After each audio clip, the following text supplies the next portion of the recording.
माझं नाव विनीत टिमले. हे माझे बाबा भालचंद्र टिमले. ते अगदी चालते फिरते आहेत, अगदी सायकलवरती वगैरे बाहेर जातात इकडे. तर आता काही दिवसांपूर्वी त्यांना बाहेर गेल्यावरती अचानक चक्कर सारखी आली आणि ते बस स्टॉपवर बसले आणि तरी सुद्धा नीट वाटत नव्हतं म्हणून ते बस स्टॉपवरती झोपले.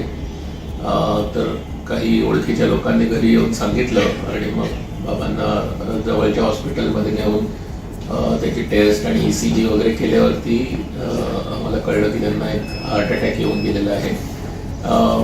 तर आम्हाला या हॉस्पिटलबद्दल आणि डॉक्टर अंकुरबद्दल माहिती होतं, कारण माझ्या आईची अँजिओप्लास्टी इथेच झालेली आहे. तेव्हा माझा भाऊ बाबांना इथे घेऊन आला आणि डॉक्टर अंकुरने आम्हाला छान एक्सप्लेन केलं की प्रॉब्लेम काय आहे आणि त्याच्यावरती काय सोल्युशन आहे. आणि त्यांनी फायनान्शियली सांगितलं की कसं ते मदत करू शकतात, कारण it's kind of expensive procedure.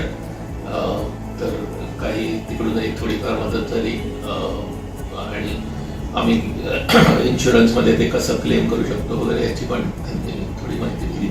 आणि छान टेक्निक म्हणजे काय होतं, काय प्रॉब्लेम असतो आणि कसा त्याच्यावरती सोल्युशन असतं हे त्यांनी छान समजावून दिलं. आणि मग बाबांना ॲडमिट करून आता काल त्यांची प्रोसिजर 100% सक्सेस झालेली आहे.